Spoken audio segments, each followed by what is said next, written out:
Yvonne is a graduate of the International Studies in Spanish from Ohio University. She's grown up with a real passion for cooking and writing. I'm sure many of you know her and follow her on My Halal Kitchen. She set out to make a career of combining the two, the cooking and the writing. And after years of being a language teacher, she moved from her teaching platform from the classroom to the internet, writing about halal food and cooking for a global audience.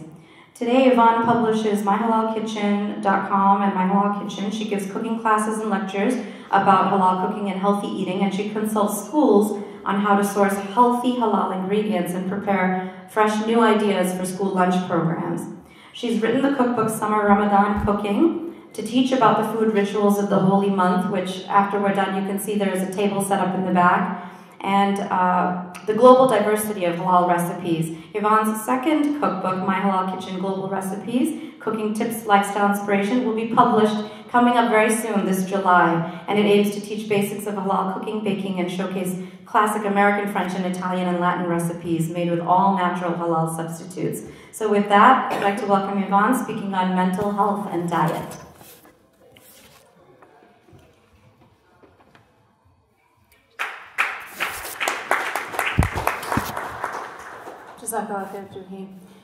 Bismillahirrahmanirrahim. Thank you so much for joining me today to hear me talk about mental health and wellness, our consumption as it relates to overall mental wellness. I'm so happy to talk about this. It's a passionate subject in my head and at my table. I just pray that I can do it justice, because when I was doing the research for this, which was really just digging out the books on my bookshelf and looking at things that I had already posted on my website, I thought to compile it in this talk is really just scratching the surface. So I will just sort of probably be talking pretty fast and going through lots of different areas of different foods and different disorders. But at the end, I think at the end of the panel, you'll be able to ask questions, and I hope you do, because I know I'm not going to be able to cover it all. Let me start out by mentioning a little bit of my background. I know Juhi gave a summary, but I want to emphasize that I'm not a scientist and I'm not a doctor, obviously. I'm a food writer, and I love, and I've always loved, to explore the way people eat around the world and how they've been eating historically. I'm really interested in what foods around the world did people live and survive on. I think it's probably my own family background. I'm half Sicilian and half Puerto Rican, and I grew up, looking at my grandmother's kitchens and what was cooking in their kitchens, and why, these strange foods that you didn't see in the grocery store were being cooked up, and they always had some reason why they were serving certain foods. And I found that wherever I've traveled in the world, that has sort of been the same case. So I find that really interesting. I guess you could call that anthropology, which was one of my favorite subjects. And there's definitely a lot to be learned from people who use food as medicine and just natural healing and so on. I also have some reasons why this particular topic is very personal and close to my heart, which I'll talk sparingly through the talk about, I'll touch on. But in summary, I guess what I can say, what I wholeheartedly believe, is that you become what you eat. And I've seen it over and over again in my life and the lives of people very close to me. But because my work is centered around halal food and lifestyle, I want to read something that I found on a website to sort of summarize what I think that they did better than what I could to start out the conversation. And it's a quote from a website called IslamicConcern.com. It says, "Most Muslims are familiar with the concept of halal, what is lawful and permissible, the Islamic equivalent of kosher, but we tend to be less familiar with the concept of tayyib, pure, ethical, wholesome good. Nearly everywhere that we are enjoined in the Quran to eat only of the halal, tayyib is explicitly mentioned as a necessary quality as well. But in this age, tayyib has been largely forgotten." And I think that is so true. And they've said it really, really well there. And we can't forget what Allah tells us in Surah Baqarah, verse 168. "O you people, eat from the earth what is halal and tayyib, and follow not the footsteps of the shaitan." So, with that, let me tell you about my own personal experience with food as it relates to mental wellness. It's both personal and distant. I've had family members who have been unofficially diagnosed with mental disorders, with the possibility of it being related to things like alcoholism, chemical imbalances in the brain, environmental factors, behavioral issues that were stemming from childhood traumas or adult traumas. That's a very difficult thing to digest, but I've sort of watched and observed this over the course of my life, and unfortunately there's a huge shame surrounding the topic, and a lot of times it's sort of just mentioned, pushed under the rug, and then people don't really get the help that they deserve and need. And I think that's really unfortunate because I've seen, a lack of help really be so detrimental over the lifetime of family members. So that's why from a young age I can say that I was really, really, really interested in health and wellness.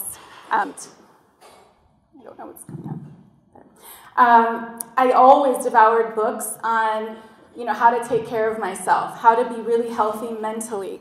What did I need to do to exercise and eat right? What was going to make me a whole person, a successful person, a healthy-minded person? Because I'd seen so much, sort of dysfunction and breaking up of families. I guess, coming from an ethnic background, you have families who bring their culture to, in our case, America, and you're around the table, and that's really healthy and really fun, and you feel really centered and supported. And when that starts to sort of break up and we go away from the table, you start to see a lot of things crumble. And I think that's what I experienced in my life, like looking back to really analyze it. Food had a lot to do with how healthy and together we really were. And so at a time when I struggled the most was probably in high school. I started to notice in our family particularly that food was sort of not becoming so important anymore. There was a focus on career and, where are we going? We're getting busy in our lives. And I personally took the sort of teenage rebellion kind of route and decided, because of all the peer pressure that I was experiencing, that I needed to work out like crazy, start to lose weight, and really kind of forego the food and the cooking that I grew up with, because it really wasn't that cool. And so I worked out like a mad woman, and I started to lose a lot of weight. I was eating animal crackers and yogurt and thinking, this is really great. I'm losing weight, I'm feeling not so good, but that's okay, because there's a sacrifice in looking good. And I even had female teachers at my high school tell me, wow, you look great. And I'm thinking, inside, I feel miserable, I feel irritable, I can't really concentrate at school, but everyone's telling me I look great. My hair started falling out, and so I went to a doctor, and he told me, you can start to see your bones in your neck, and he said, that's not good. And I'm thinking in my head, well, that means I'm losing weight. So I just kept plugging away, and it was just a very unhealthy thing to do. But in my mind, this was, food wasn't important, I just put it to the side because it was more important to look good and to fit in. And so a few months later, I graduated from high school, and I took a trip to Italy with my dad. So he's from Sicily, and the point of the trip was to go back to the roots of our family and meet relatives I had never met before. My aunt, who I stayed with, she lived in America for many years and then moved back when she got married. And at first I told her, all I want to do is work out. I don't want to eat any of this food. Like, do you have any, crackers and yogurt? That's what I was eating back home. And she just laughed at me, and she said, what are you talking about? I said, I need to work out at certain times of the day. I need to, not eat everything that you guys are eating because I'm on a diet. And she sat me down after a couple of days of this where I was really not very happy. I was, again, very irritable. And she said, look at this spread. They had made a beautiful spread of Italian food.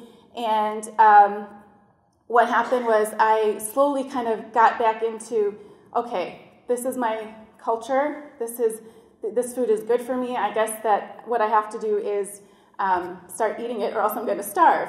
Well, what happened was I ended up, long story short, after 5 weeks of being there and being very happy, I ended up losing weight, feeling good. We're walking a lot, fresh air. But what she taught me during that trip was, she taught me how to cook. She taught me how to eat. She took me out to the markets and she showed me, the best ways to pick food and to why do you eat certain foods that you do. I mean, it was part of our culture, but it was also this big lesson on, fresh foods and local foods, but also how to prepare it. So I got rid of the nervousness of, what to eat and why. And so that's a very quick summary of the whole experience, but it changed everything about what I thought and what I knew. And when I came back to the States, I had a whole new perspective on food and cooking and what was truly healthy for me. Now, that's my cultural background. My aunt said to me, take a look around and notice that, you are a different type of your body structure is different than somebody else. I didn't need a doctor to tell me that. It was more like a conversation that we had to have about who we are and what matters to us, and that food was not something to fear. So that was really important. And I never went back to doing that again because it felt really horrible. So as I began to travel around the world, to nations, rich and poor, after the trip to Italy, I went to lots of different places, France, other parts of Italy, Greece, South America, Central America. What I noticed was that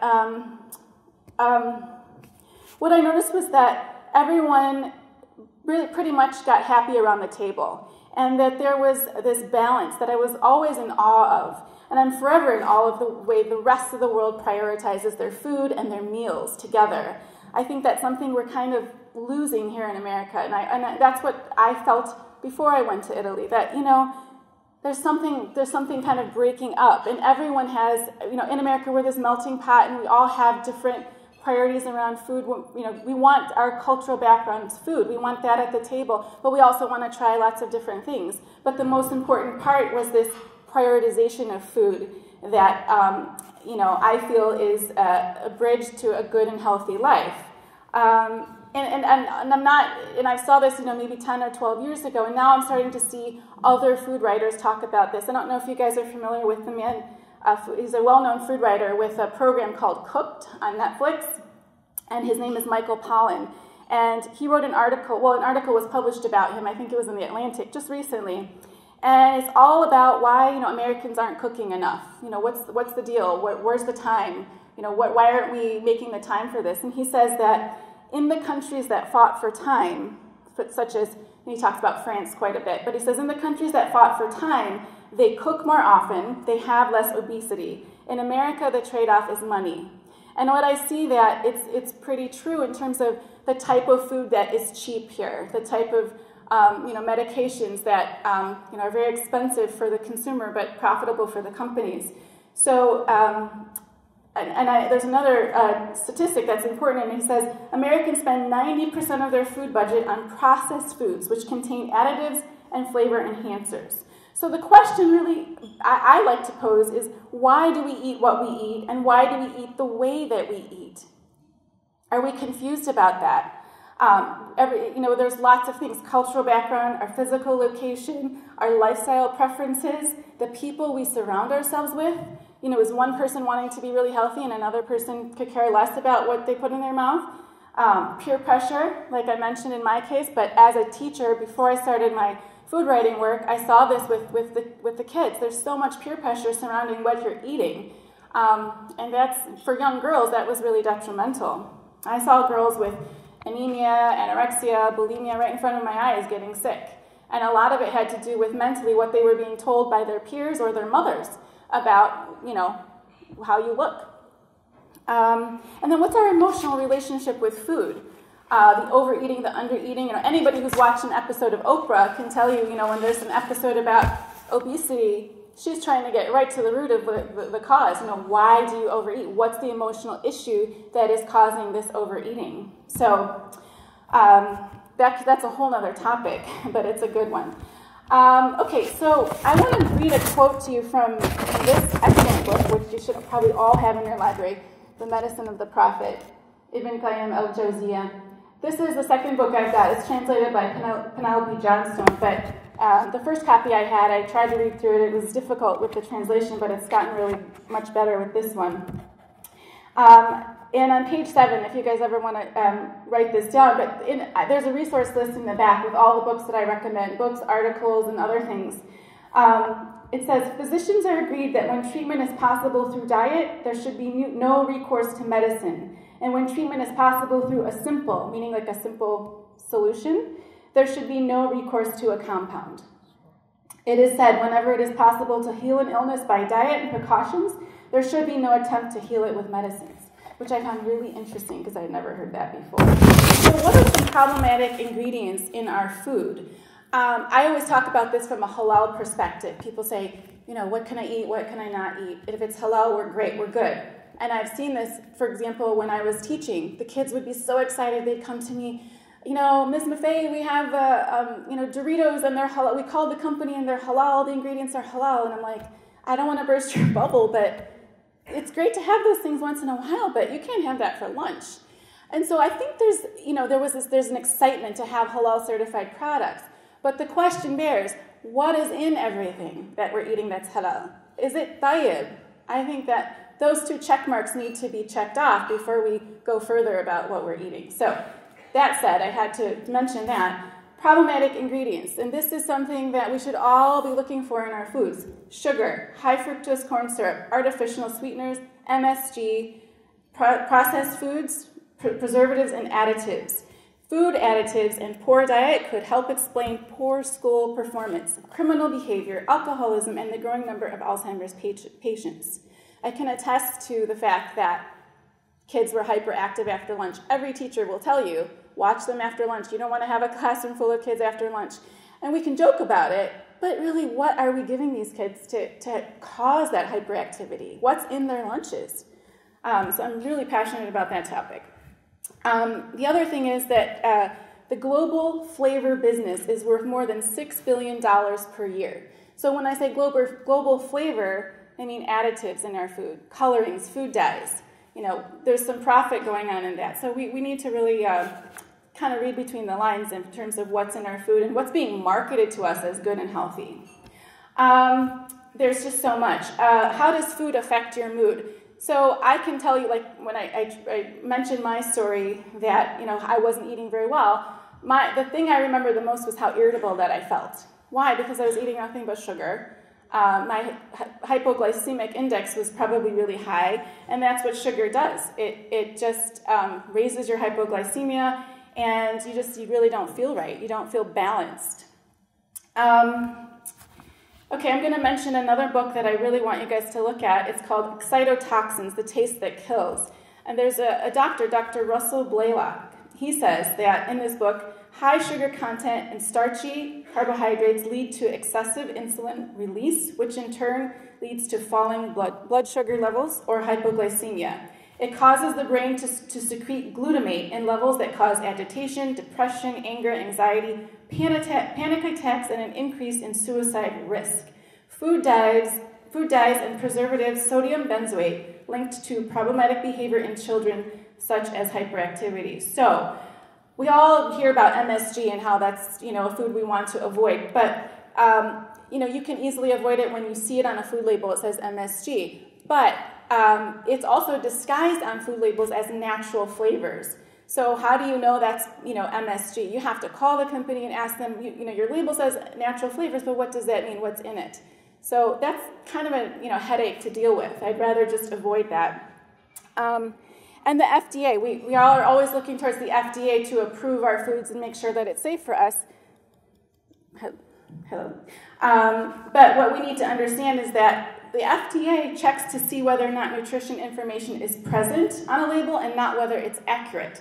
So it's up to us to really kind of know what we're eating, what's in our food. I say go with the most natural ingredients, the simplest ingredients and products, and then you're kind of, you know, and cook at home. And I'm going to get into solutions in a minute, but that's just a snippet of how complicated things can get to be. Okay. So I didn't even get to talk about things like the mind and the gut connection. That's a really important topic. The gut is considered your second brain. And there's resources in the back with a piece of paper that has all the books and articles. But I encourage you to read an article by the Johns Hopkins research article about that topic. And it's basically talking about what we eat and how we digest our food. Foods that are undigested are really kind of dangerous for us because that food can it can enter your bloodstream and give you lots of problems like toxins in your body. And toxins in your body end up making you have behavioral problems.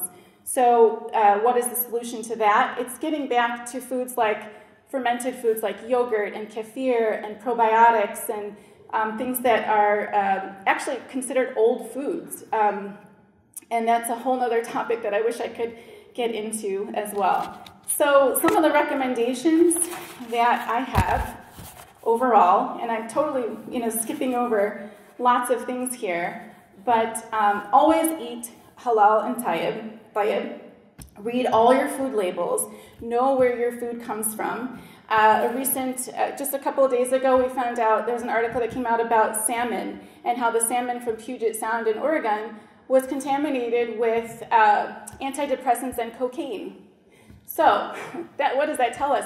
There's something going on in the whole food system, and we can read our labels, but we really need to kind of go deeper than just going to the grocery store and picking up a package of food, but try to work with your local farmers and your local farmers markets and really talk to the people that are producing your food and try to get things that are better for you, including raw milk. Raw milk has been connected to lowering hyperactivity in children, and that was a study I found from researching the Weston A. Price Foundation. And that's they put out a booklet a few times a year, and it's excellent. There's so many articles in here, I can't even scratch the surface of what they talk about. Lastly, try to go on an organic diet. Grow your own food if possible. Make sure all your seeds are pesticide-free, GMO-free, chemical-free, because nowadays they inject a pesticide right into the seed. So you have to make sure your seeds are non-GMO. For family members who are on any prescription medications, be sure that any natural foods you give to people, go through your doctor, because certain things that you think are healthy, like pineapple, can actually have a bad interaction with prescription medications. But I recommend going to a natural doctor. Find a natural doctor in your area. Try things like acupuncture, EFT, or it's also called emotional freedom technique, and I have resources in my list. Those are things that really help to get the body back in balance. And the last thing I will talk about, I didn't mention water. There are so many contaminants that go through our water system, particularly if you're on a public water system. So what I recommend is that people install point-of-use filtration systems called reverse osmosis. And those you can find at Menards and Home Depot. And then just do your research. I feel like I'm not doing this topic justice at all because there's so much to cover. But please read the articles and books that I recommend, but go deeper, because I really do believe that through food we can heal our minds, heal our bodies, and really just get better balance in our lives. And have a meal with your family, with your friends. Never eat alone, right? What's the sunnah? Eating together. So, and I hope to answer questions at the end or talk with you at lunch. And thank you so much for listening. Assalamu alaikum.